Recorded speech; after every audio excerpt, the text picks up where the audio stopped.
this has given us an opportunity to not only follow our dreams and create this company, but also we're impacting lives, and we were able to start a nonprofit. And it all started because we kind of closed our eyes and jumped. Welcome to the My Future Business Show, where we get you in front of your best audience and keep you there. Not only are we interviewing the biggest names in business to help you become even more successful, we're inviting you to book your spot on the show to help you grow your business. So at the end of the call, make sure you fill in the interview application form at myfuturebusiness.com/interviews. Hello, and welcome back to today's show. It's wonderful to have you back, and it's wonderful for me to be here because I've been talking with my next guest offline about our love of dogs and pets and all these other wonderful things we're talking about. And with that being said, I'm on the line with the wonderful Amanda Normine. Normine. Hello. And that was one of the things we were talking about. Is it Normine or is it Normine? It's Normine. I knew I'd blow it. That's all right. Like I said, I'm very used to it, so I just roll with whatever. Fantastic. Now, just for context, I'll be sharing with everybody that you're the CEO of an executive recruitment firm called Normine Lombard now. And that's obviously with your good self to talk about recruitment at that business and what you do differently that stands out against the competition. That's going to be a wonderful in-depth conversation because I know a little bit about that field. But before we do that, I'm wondering if we could, Amanda, learn a little bit about you. Now, where are you calling in from today? So I'm from the Portland, Oregon area, born Oregon. And raised in the Pacific Northwest. Very good, very good. I love it. And I love the is it LED in the background, the Normine Lombard?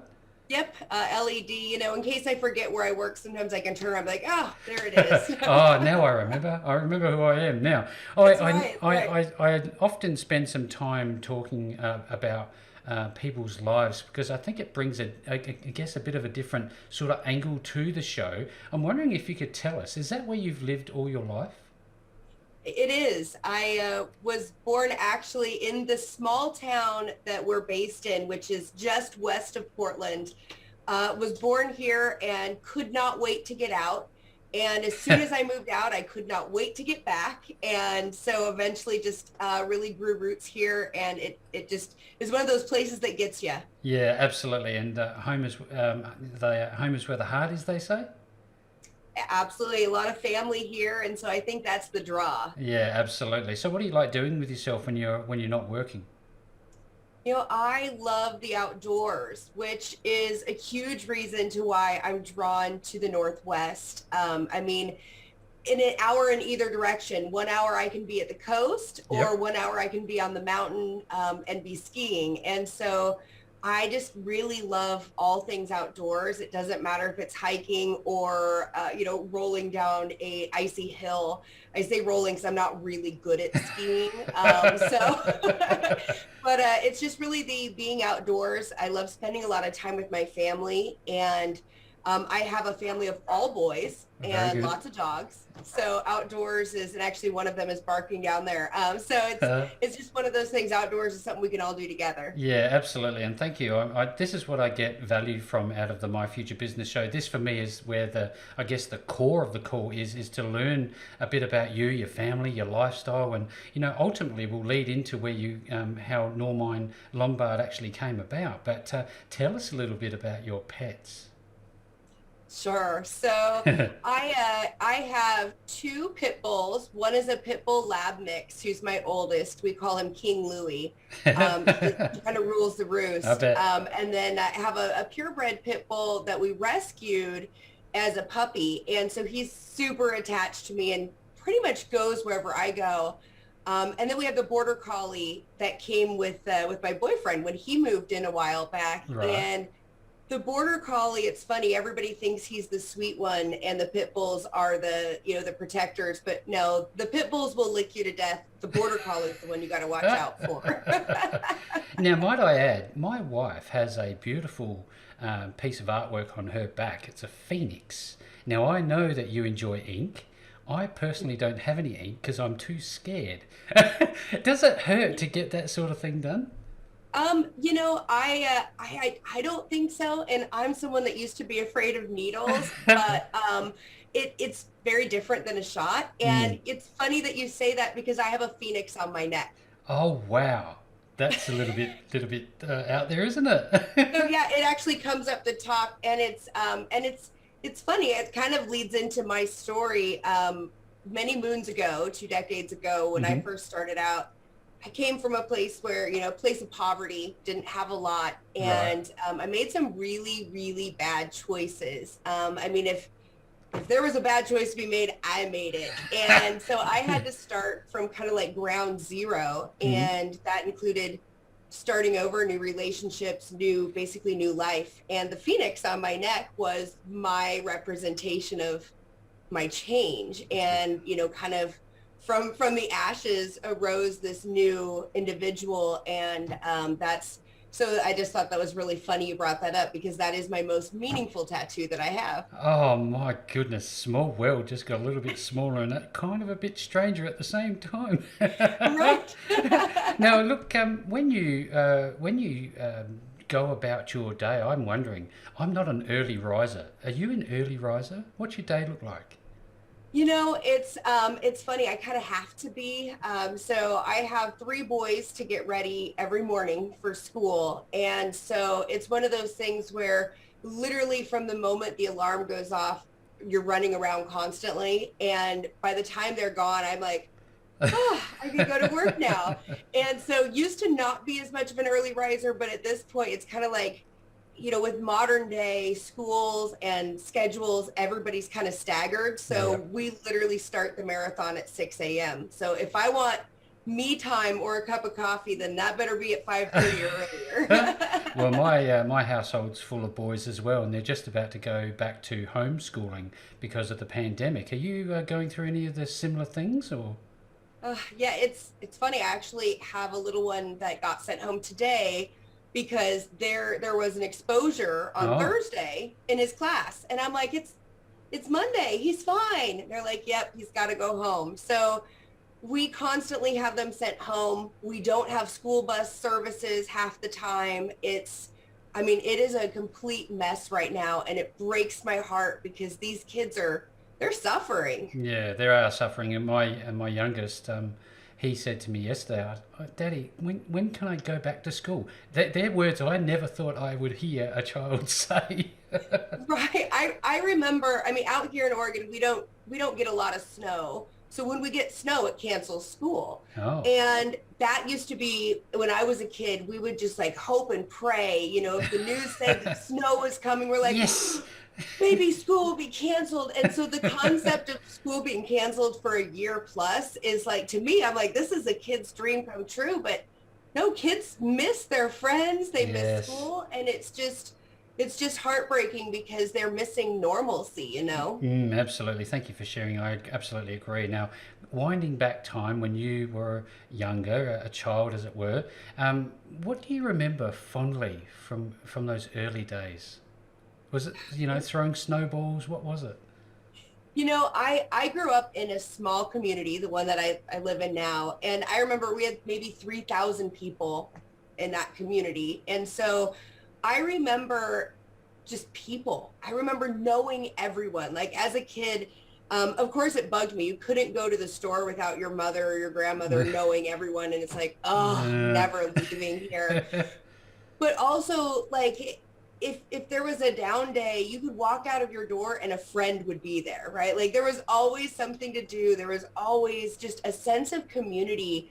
There was a lot of like community pageants, things that were just very small town, but the same people always there. And it was almost like having a 3,000 people family. yeah. And I remember growing up and just thinking, gosh, this is the kind of community I want my kids to grow up in. Yeah, things have changed, haven't they? I remember being able to sleep in a hammock out in front of my grandparents' place in a place called Mount Barker.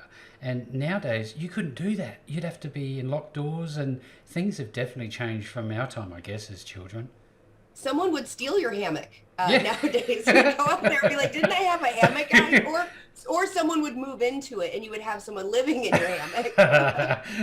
I'm going to have to ask some rent for that. Thank you very much. No. Yeah, exactly. Now, No, things have changed a lot, I would absolutely, say. absolutely. And when we do grow up, we are often surrounded by people not only that we love, but people that are inspiring to us. Did you have any people like that in your life? I had a lot of people like that in my life, but I have to say my grandparents who they raised me a good portion of my life. And actually just recently my grandmother passed away. And so Mm. I got a chance to kind of reflect on what she meant to me. But I would say that they are the people that made the biggest impact in my life. And if anything, it's because they always taught me that I could do anything and be anything. And I don't know, by being told that enough, I literally still believe that as an adult. And it serves me well usually, but when people say I can't do something, I'm kind of like, oh, Oh, really? really? Because my grandpa told me. So he, good or bad, he set me up for all that I am today. Oh, bless their souls. They sound like wonderful people. Now, I have an idea of what type of music do you like, but what do you like?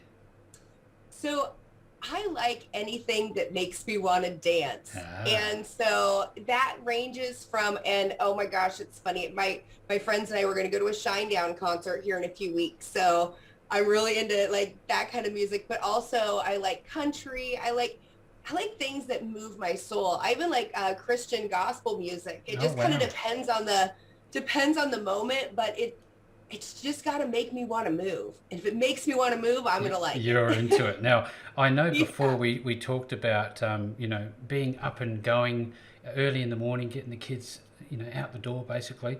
But when things get quiet, how important is it for you to have some downtime, some relaxation time? And do you meditate? What do you do? Do you just sit still? What happens for you? You know, that is honestly the hardest thing for me is downtime. Mm. And I can't I personally struggle with ADHD as an adult. And so downtime for me, if I just sit, like meditation is honestly just a moment for me to sit and fight with myself internally. So we don't even try that. But I've learned that activity and exercise in which I'm like doing something busy. So I'll go for a walk if it's nice enough. I have a treadmill. I'll jump in sometimes if it's rainy outside and just, Yep. I find that if I get my body moving, then my brain is allowed to think about things other than just, what am I going to make for dinner? Oh, did I check that email? It's so important. And so I've kind of been forcing myself to train and do activities that force me to take that time. My friend just signed us up for the Spartan race, which Oh. I may die during that. But Oh, but please don't. that's why I'm like, wait, I think you give me too much credit. But so often we'll do things that I have to train for that, where it'll really push me to make sure I spend that time because it's hard to find me time. I'm sure Yeah. I'm sure you experience that as well. Absolutely, absolutely. Yeah, no, it's funny because recently you were talking about referring to technology momentarily ago, and I wonder, do you, leading on from a conversation I've just had, do you leave your mobile phone outside of the bedroom, or do you take it with you at night? Oh, I'm so bad about this. I Gotcha. take it with me and it sleeps next to me. Yes, me And too. and it's one of those things I'm torn about because I'll even have my kids, turn their phones in and usually I charge them for them. So at least they're Yep. away. Hmm. My teenager, it's almost like taking away his life. So we fight Yeah. about it a lot, but I am so bad about it. And I feel like I was watching a podcast the other day and it was Elon Musk was talking about AI and how we are already robots, right? We already have an artificial extension of ourselves. And gosh darn it, he's right. I sleep by it every night. Yeah, absolutely. Yeah, I'm gonna start trying to leave it in the kitchen, but we'll see how that goes. Now, I'd love to pivot the conversation a little bit if we could, and talk about your first ever experience as an entrepreneur. I remember mine. I went around and I was selling cookies and things like that, little things, and washing cars. What was yours? Do you recall? Oh, I remember. So I lived kind of, as I mentioned at the beginning, I grew up in poverty, right? I Hmm. lived in what would be considered the project. So these, apartments that there was a lot of kids in those apartments. And once I hit 13, I realized that, hey, I'm a pretty good babysitter. And the more kids you babysit, the more money you More make. money you make. Yeah. And so I kind of started this like group of people that all hung out together. And I was like, well, I could just watch all your kids together and just rotate. And I remember at one time I was watching 12 kids. I mean, I'm sure that was not legal. Back then nobody cared about No. rules, right? And I remember being like a mama duck, right? I'm 13 years old with all these kids following me, and I had them all summer. And I remember thinking, hey, this I could do this. And so it was like the babysitters club, but only me. I love it. I love it. Thank you for sharing. Now, Amanda, we often hear about the success stories, but we often don't talk about the failures. What have you learnt from failure? Have you made any failures as an entrepreneur along the way?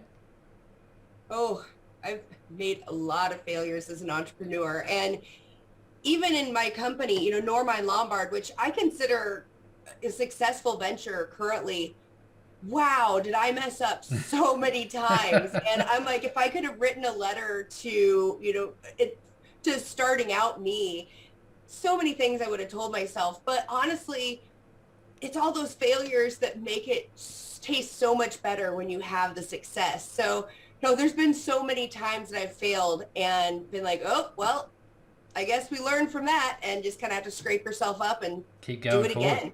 Yeah, I know. On the other side, what have you learnt from taking a chance? What's the upside? I also would not be where I am now if I hadn't taken a chance. About 10 years ago, I was working in a franchise, kind of doing the same thing. I mean, I could have continued doing that under their umbrella. And had my partner and I not taken a chance, I don't know where I would be. This has given us an opportunity to not only follow our dreams and create this company, but also we're impacting lives, and we were able to start a nonprofit that helps youth and train people that are coming out of prison. We're just able to do so much that I never dreamed. And it all started because we kind of closed our eyes and jumped. Is that your work as a volunteer as the board vice chair? Is that what you're referring to there? Yes. Fantastic. Yep. So we just kind of followed our passion, and that was honestly a big part of creating a headhunting or, placement agency, was because of our passions and helping people take a step in their lives. Because we specialize in the consumer goods space, it's hard to impact everyone. Through the nonprofit, we're given an opportunity to impact more lives and really kind of change people's, outlooks, where we don't get that chance in our professional world always. Yeah, that's wonderful feedback. Thank you very much. Now, I'd love to talk about the genesis of Normine Lombard in a moment, but I'd love to first look at that from a niche perspective. You talked about what was it? Commercial goods. What was the niche? Consumer goods. Consumer goods. Anything that you would find in a retailer. So natural foods, camping gear. We do even work on like the commercial side, military, tactical, but it all comes to like a product focus. So if you create a product that you or I as a consumer could buy, we work with those companies and fill all roles within them. Oh, fantastic. Now, well, let's talk about the genesis of Normine Lombard, that moment, that day, that point in your life where you said, you know what, I think we should put this together. And how did it come about? I was working with my modern day business partner, and we were both working in a franchise and in an environment that did not fit us. We neither of us were happy. We just wanted more than what was offered there. And we looked at each other one day and said, are we going to do this? Let's take a chance on us. And it was just literally that day that we just made that decision. That afternoon, we walked in and opened a bank account, and we actually called it the Solutions Group because we felt like it was a solution to our problems. And flash forward, after doing some research, amazingly, there's a lot of Solutions Group, so that's not a great brand. And so we did some changes, but it was really that day that we just kind of said, we're done working for someone else. We're done being unhappy. Let's take charge of our happiness. So I wonder, there must have been in the early days, that formative stages of this organization, some pretty tough days where you were trying to find clients and obviously matching them with the right employees. Tell us about the early days of the business. So it's funny, that day that we're like, hey, we're going to do this. It's going to be great. We know what we're doing. We felt so sure it was going to be great. The next week when we were actually doing it, and I realized I don't have a software system. Wait, how do I track what I know, right? So here we are ready to start, but operationally, we had no idea what we were doing. Wow. And it was kind of that moment where we're like, oh, this is why people do the franchise thing, right? Like, we need all of this infrastructure. So it took us about 6 months to really get our feet under us. And not only, it wasn't even about finding clients, it was about how are we going to serve clients in the way that we thought we were going to serve them, because we really missed some of those main operational pieces. So it took us a while to get software in place. We ended up building it. It was quite a journey from going from the idea and concept of this is going to be great to, oh, we actually own a business. Yeah, wow. That, and these are great stories for those who have not yet walked the path, because there is a lot to be learned from those who have. Now, what are one of the main things you could share? I guess a piece of sage advice for somebody who's wanting to start a business. What should they be on the lookout for? Know where you're going to make money. Right. So it's interesting. I do a lot of business coaching and consult with new entrepreneurs, and done that through like the nonprofit side. And I've met so many people that they're like, oh, I want to do this, but they don't think of how they're going to monetize it, or they don't have a plan for monetizing it. They don't do their pricing. Maybe they want to open a restaurant, but they don't really know what it's going to cost. And it's that business plan of sitting down and spending that, however long it takes you to hammer out pricing and planning and doing things that we forgot, like we need a software. Yeah. That planning part is so, so, so important. Because we didn't do it, we were immediately behind the 8 ball, and we ended up having to take predatory lending. I mean, we almost went out of business trying to just get started in business, and we didn't set ourselves up right. So take that time to plan. Don't just jump in head first, because it's dangerous. Yeah, thank you very much. That is definitely sage advice for those who are on the call today.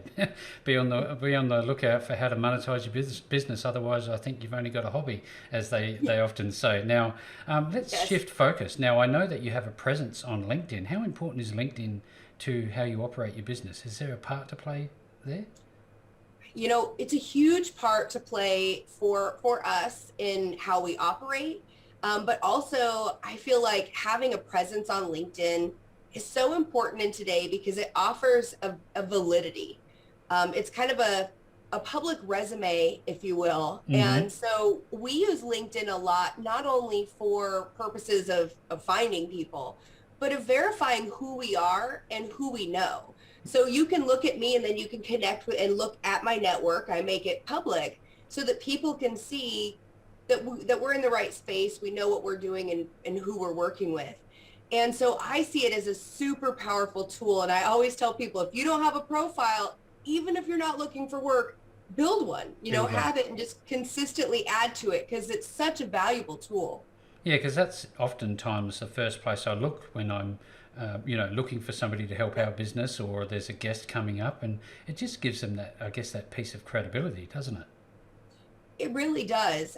It gives you so much. I mean, it's like a Wikipedia page that you control. Yeah, absolutely. Now, in terms of your actual business website, Normine Lombard, what are people going to find there, and what's your process? So it's interesting. Since we are a very niche firm and we only work in the consumer goods space, our website is really kind of catered to our process and how we operate, and it's geared more towards clients, because we're very client facing versus finding people jobs.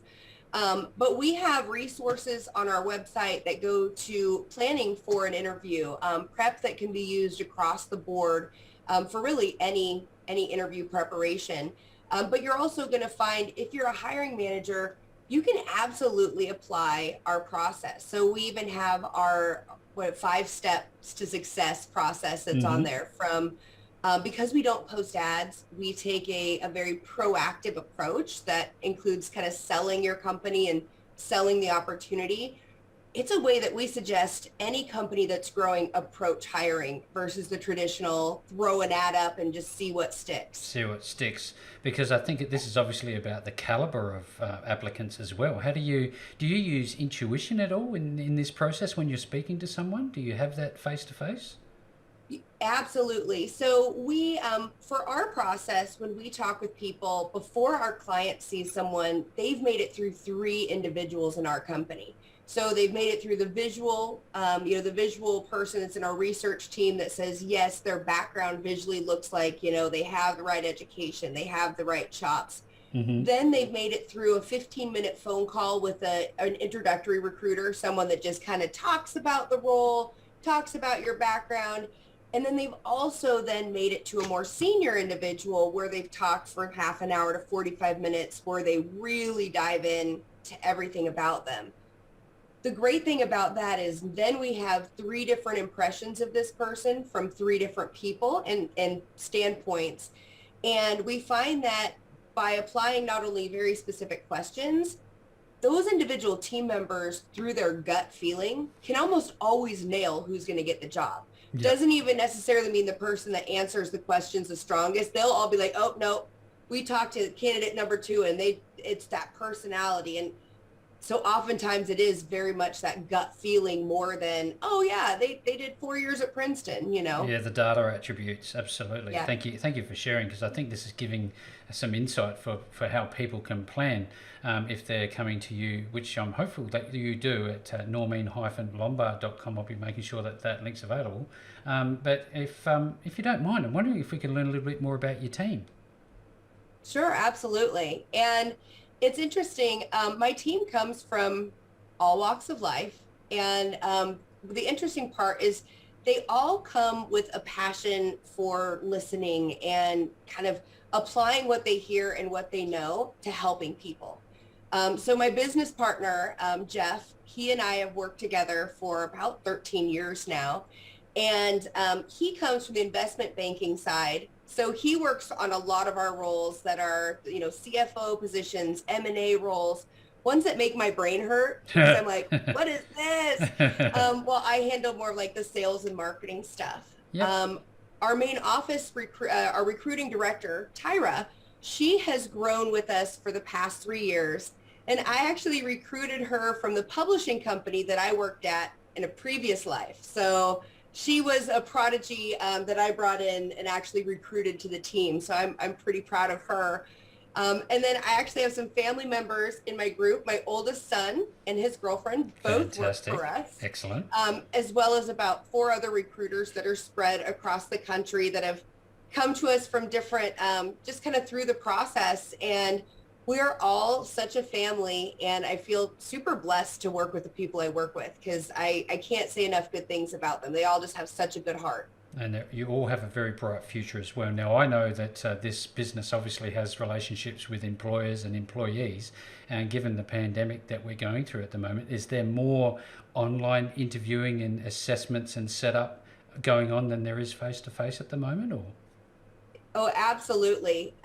We, especially when airlines are so hard to count on. So we try to avoid them like the plague right now, no pun intended. But it's, we find that companies are really doing a lot of things remotely.